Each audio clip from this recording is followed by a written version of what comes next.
Hello again, Steve Flanders again. Today we're going to start looking at Franklin Delano Roosevelt and what happened during his administration. Now, by way of review,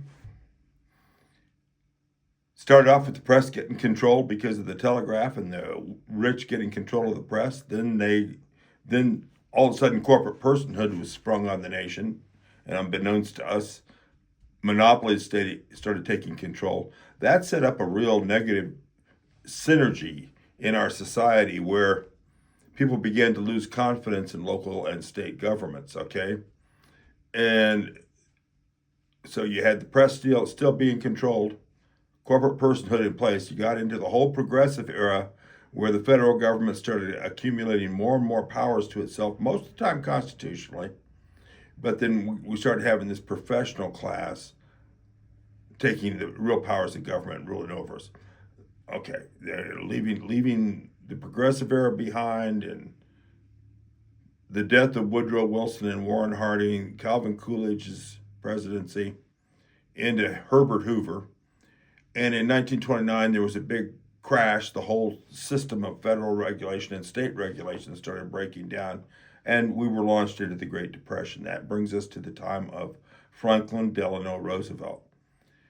He was elected in 1932 and inaugurated on March 4th, 1933. This was a time of tremendous upheaval in the world. Hitler had just gotten elected. The Reichstag fire in Berlin had happened, and in that state of panic in Germany, he got himself declared Chancellor for life. So he was starting to be really moving in 1933. Franklin Roosevelt got inaugurated, and that was where he had his famous speech, "We have nothing to fear but fear itself," which is a pretty good line, actually. But we were just starting to really, there were runs on the bank. The economy was falling apart. The nation was really in a moment of crisis.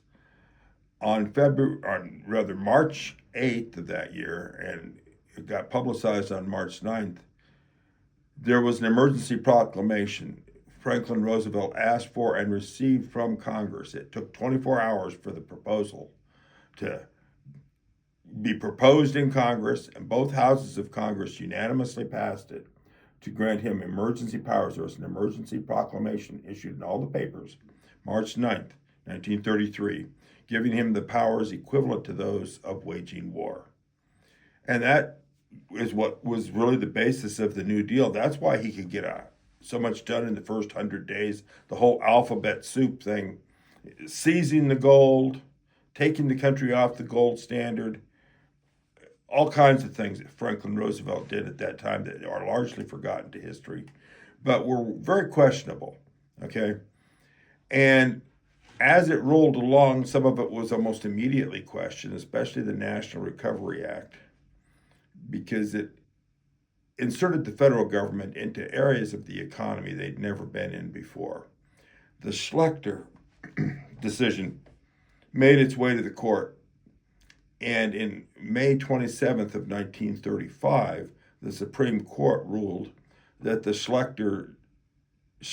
regulations that the Schlechters had been under were unconstitutional. The Schlechters owned a live poultry market in Brooklyn, and under the NRA, they could not select a particular chicken to sell to a customer because that was considered favoritism. They had to reach in blindly and just grab the first chicken that came to hand. Otherwise, they were breaking federal law. Well, the Supreme Court ruled that unconstitutional. And a great deal of the New Deal was called into question because of that ruling, because all of it then came under question. The next day on May 28th, 1935, and this is where you can really find some verification. This is original research I stumbled upon. The New York Times that day, it was a momentous day. They published editorial excerpts from around the country, including excerpts from, I think, the New York Herald Tribune. But let me read one of them because it really sets the tone, and a lot of others hit the same points. From the Des Moines Register, it said the High Court has, by unanimous vote, demolished the pretty idea of just delegating to the president, or worse yet, to industrial groups, large and undefined lawmaking powers over the economic life of the country. The Register has often made the point that this scheme was pure corporative statism of the kind Mussolini has given Italy. Too many things of too dubious value were done too impetuously and with too little regard for the Constitution back in 1933. The worst and foolishest was NRA, end quote. Like I say, you go to that newspaper that day and you can see that a lot of other newspapers from coast to coast echoed the same sentiments. Franklin Roosevelt did not back off. In that same year, in 1935, he instituted Social Security, which is questionable constitutionally, and some very liberally minded labor laws, which protected labor from answering to crimes committed during strikes and things, okay? Not completely, but it moved in that direction. Anyway, because of that, he was a popular man and in 1936 won the election. Now, during the election of 1936, and even prior to that, a Supreme Court statement and part of a ruling, the Democrats called for a new amendment to the Constitution which would legalize everything that Franklin Roosevelt had done during the New Deal. I will flip up. This was George Sutherland, U.S. Supreme Court Justice in 1937. If the Constitution, intelligently and reasonably construed, stands in the way of desirable legislation, the blame must rest upon that instrument and not upon the court for enforcing it according to its terms. The remedy in that situation, and the only true remedy, is to amend the Constitution. Well, the Democrats ran on a platform of amending the Constitution, and Roosevelt was agreeable to it. But come March of 1937, a couple months after his inauguration, he was the first president inaugurated in January. The amendment that changed that came into effect in 1936 or 37 when he got inaugurated. His first inauguration in 1933 occurred on March 4th. That was the last March 4th inauguration. I always thought that was kind of cool. The founders had inauguration on March 4th. I think it was a play on words. Anyway, the Democrats had agreed to it. And yet in March of 1937, Franklin Roosevelt went on the radio with one of his fireside chats to propose that instead of a new amendment, we should merely pass a law so that any justice that reached more than 70 years of age should either retire and be replaced, or a new justice named to the Supreme Court increase the number of seats. And this was called his court packing scheme. And in that speech, he mentioned that he had thought about amending the Constitution. And first of all, gosh, it would just take so long. Well, he knew that wasn't necessarily true. Just the way he'd gotten that emergency proclamation in 24 hours, he had also proposed a repeal of the 18th Amendment in the beginning of 1933 and got it ratified before the end of 1933. So he knew a constitutional amendment could be done pretty quickly.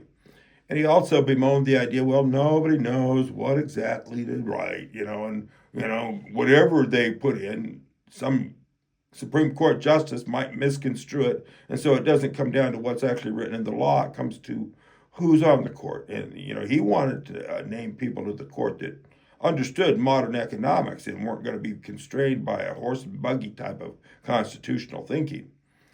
And so instead he threatened to pack the court. Well, in short order, the same issues arose under the Supreme Court, and instead of sticking to their guns, a couple of them switched their votes, and so by a 5-4 decision, they upheld some of the New Deal, and it was off to the races. The headline the next day was a switch in time saves nine. So the court stayed the same, but the Constitution changed. In 1933, it was basically suspended for the duration of the emergency. And by 1935, the court kind of felt like the emergency was over. But in 1937, those emergency stipulations were codified into law. Well, they were codified by a court ruling.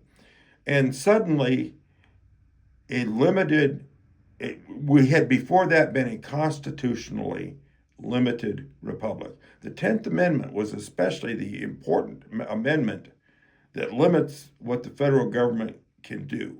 Any powers not delegated in this Constitution to the federal government or restricted by it to the states is reserved to the states or the people. And that's the amendment that if Roosevelt had been honest when he gave his fireside speech and was talking about, what kind of amendment could we have? Well, if you called for the repeal of the 10th Amendment, everybody would have understood what you meant, what was going to be accomplished with it, and we'd have had an honest debate. But I don't think he wanted to do that because he wasn't sure he'd win that debate. And if he proposed a repeal of the 10th Amendment and then lost that and didn't get it done by constitutional amendment, his entire agenda would have been dead in the water. So it was better to go this way. And, he effectively repealed the 10th Amendment. It's no longer operative. You don't see it really resorted to because it doesn't make sense in light of what the federal government is doing. We went from a constitutionally limited republic to an unlimited federal government with unenumerated powers that could do anything they want, basically a national fascism. And that's largely where we've come today. Roosevelt and a lot of other people admired Mussolini's thinking, thought fascism was a good way to go. When some of its negative aspects came to light, they started distancing themselves, but they've always liked it and always thought it was a pretty good, sound way of dealing with things, going clear back to Walter Lippmann and Woodrow Wilson. How to put together a nation without real democratic Republican input from the citizens, and yet have it be making sense and everything. And big government fascism was a agreed upon way to proceed. Blog site that I will refer you to in a minute talks about how he was essentially a fascistic traitor because he not only turned us into a government with no real limits to the federal government, he did it in an underhanded way. He made it to where we didn't really even know how we'd gotten here. Just, the court rules, so we're stuck with it.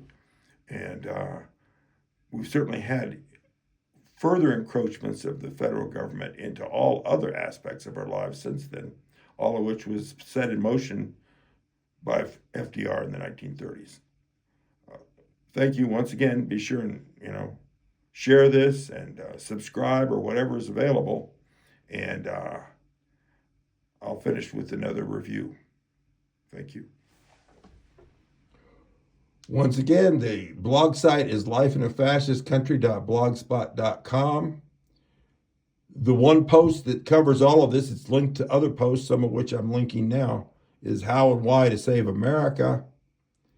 And go to that same blog site, it's FDR-was-fascistic-traitor.html. And it goes more in depth on everything I just said. So far, we've looked at how the telegraph led to press control by the rich, led to corporate personhood, and how we could do better than corporate personhood, but the lack of confidence it induced in the people led to the 16th, 17th, 18th, 19th Amendments and the Federal Reserve, and also to believing in the government by experts.